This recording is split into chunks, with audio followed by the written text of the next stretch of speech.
Salam alaikum bisem hamasyah. Saudara, saya akan menjawab dari sebuah sanggahan dari Mbak Sari. Nah, kalau di Jawa Sari itu inti, Sari ning ngaurip, intinya hidup.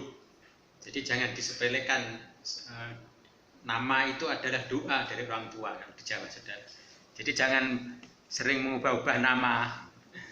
Ya, dari Mbak Sari. Ortodok baru lahir, satu generasi sudah terpecah dan saling membidatkan. Nah, lihatlah, berbeda dengan pandangan ekumenis dalam gereja. Pandangan inilah yang dianut oleh kebanyakan gereja di Indonesia. Pada awalnya, ekumenisme adalah gerakan internal dalam Kristen untuk menjalin kesaling pengertian antar gereja. Dalam perkembangannya, akhirnya ikut membentuk pandangan gereja mengenai penginjilan. Jadi ketika dia melakukan relasi dengan penganut agama non-Kristen, ia mengembangkan sikap keagamaan yang inklusif. Penginjilan tidak harus diartikan sebagai upaya proselitisasi yang berujung konversi. Gereja harus memberikan manfaat kepada manusia, karena benefit dakwahnya pada dasarnya pelayanan atau diakonia. Ya, membawa manfaat penginjilan yang menjadikan orang tidak ada lagi barrier psikologis terhadap gereja. Kalau ada yang masuk itu namanya bonus. Nah, jadi mungkin nanti teman-teman ortodok bisa juga menambahkan ya. Nah, kalau di ortodok berbeda. Jadi justru dalam tanda petik agak sebaliknya ya dengan teman-teman yang mungkin Protestan, Islam atau Katolik ya. Nah, kalau di dalam gereja ortodok di sepanjang abad dan semenjak purba, antara liturgi dan kegiatan sosial itu dibedakan sama sekali. Jadi ketika presbiter atau romonya mengatakan marilah kita keluar dengan damai. Nah, itu artinya membawa damai atas dunia. Jadi disitulah kemudian kegiatan sosial, politik dengan aktivitas duniawi itu dimulai. Jadi antara liturgi dengan aktivitas sosial dan seterusnya itu dibedakan sama sekali. Nah, jadi atau bisa juga mungkin yang mempunyai hobi band, ya tadinya di gereja di sana ikut gitaris katanya band atau drummer, tidak harus dihilangkan ketika menjadi ortodoks. Itu masih bisa dilakukan mungkin di gedung atau masih bisa memuji Tuhan dengan jedak-jeduk itu. Nah, tetapi itu di luar liturgi. Jadi ya setiap minggu tetap mengadakan liturgi. Jadi memang harus dipisahkan antara liturgi dengan kegiatan-kegiatan sosial dan kegiatan-kegiatan emosi dalam atau mungkin bahkan pendidikan, kesehatan dan seterusnya. Nah, di sini kalau kita melihat sejarahnya, karena di luar liturgi inilah kemudian ortodok justru malah tidak ada diskriminasi. Jadi misalkan anak sekolah atau rumah sakit ortodok, kalau misalkan ada sekolah dan rumah sakit ortodok, maka yang menjadi pemimpinan atau karyawannya harus ortodok. Nah, kalau di ortodok bukan begitu ya. Jadi bahkan ketika dulu ketika Islam berkembang di luar Timur Tengah atau di Timur Tengah ya, itu ketika mayoritas ortodok itu pemimpin-pemimpin Muslim tidak menjadi masalah di sana, silakan aja gitu. Jadi tidak harus menjadi ortodoknya yang menjadi presidennya atau menjadi pemimpin-pemimpin di situ. Nah, namun ya karena kemudian ketika itu justru ketika Islam berkembang atau Islam menguasai, malah justru sebaliknya, yang umat ortodok tidak diperbolehkan atau tidak diikutkan di dalam hal-hal yang inti di dalam pemerintahan. Nah, jadi itu, tetapi pada intinya bahwa justru ortodoks itu memisahkan sama sekali antara kegiatan sosial dengan liturgi. Nah, kemudian kalau kita lihat perbedaan yang mencolok ya, perbedaan dan pemisahan nyata antara sosial politik dengan iman itu justru ketika dulu Kaisar Konstantinus berkuasa. Jadi ketika Kaisar Konstantinus berkuasa,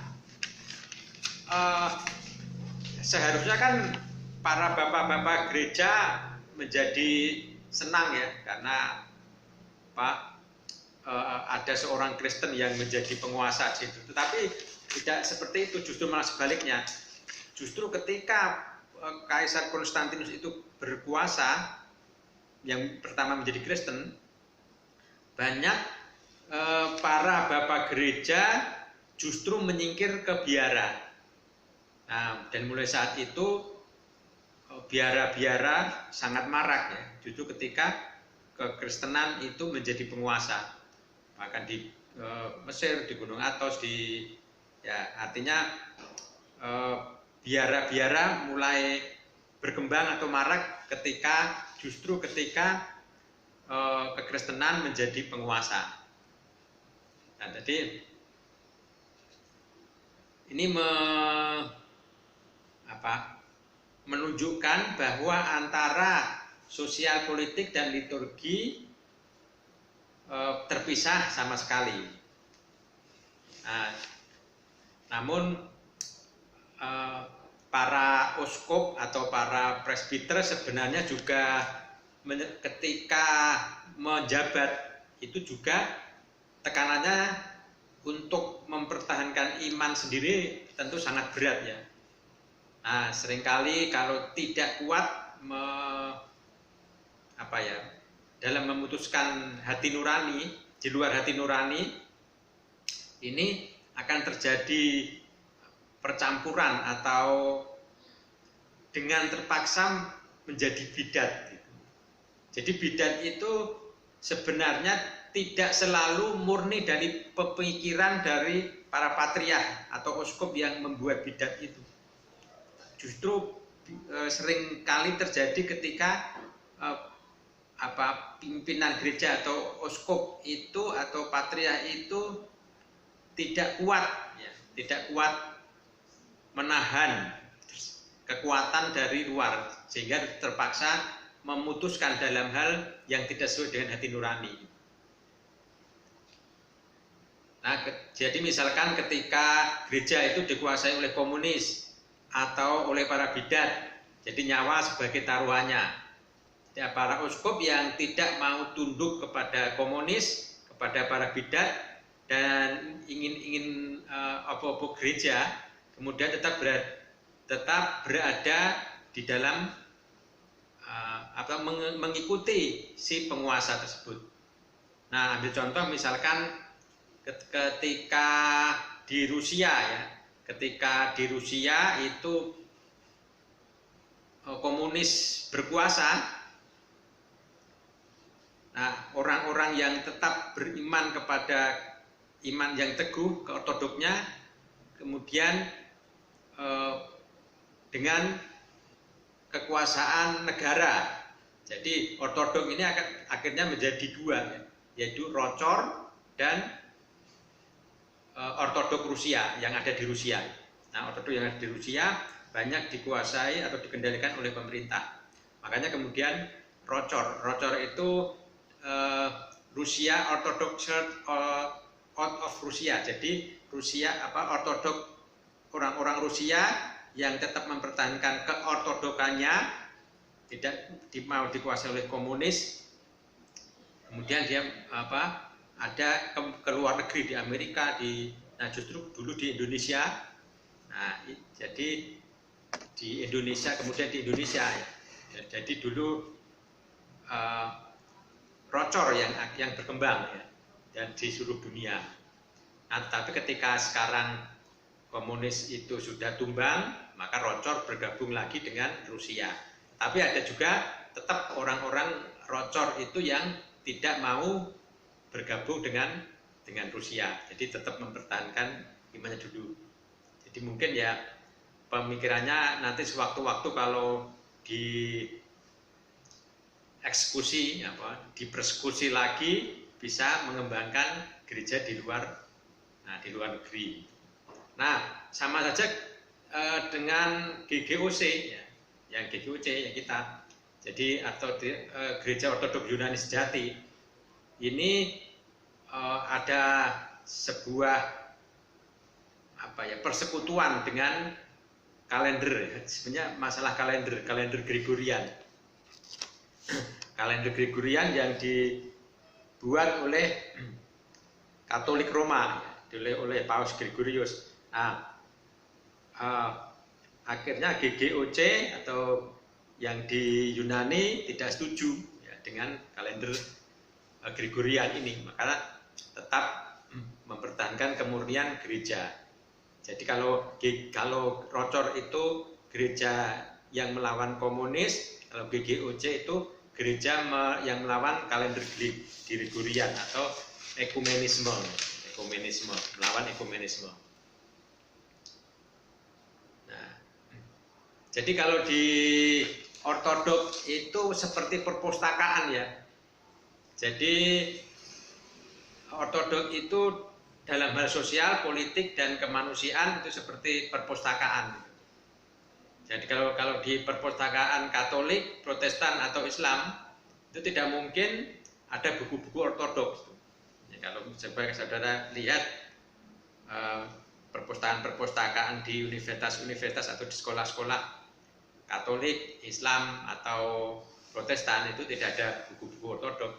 Tapi sebaliknya, kalau di perpustakaan ortodoks ada berbagai macam buku di sana. Ada Katolik, Protestan, Islam, semua buku ada di perpustakaan di ortodoks ya. Nah, kalau Anda mau, kita bisa di perpustakaan Romo Daniel di Gunung Salak. Di Gunung Salak di sana berbagai macam buku dari Protestan, Islam, dan kalau saudara mau menyumbang pasti diterima. Tapi ya yang berhubungan dengan sosial atau agama ya. Kalau buku-buku teknik nggak tahu, kalau buku-buku teknik mungkin nggak tahu, kalau buku-buku teknik ya tidak di sana. Jadi yang berhubungan dengan iman ya. Jadi baik itu dari Islam, dari Protestan, dari Katolik, dari Hindu, Buddha bisa disumbangkan. Nah, jadi kita baca-baca bareng di sana. Baik, mungkin itu saja jawaban saya sementara. Silakan kalau mau komen di komentar di Facebook berikut ini. Salam.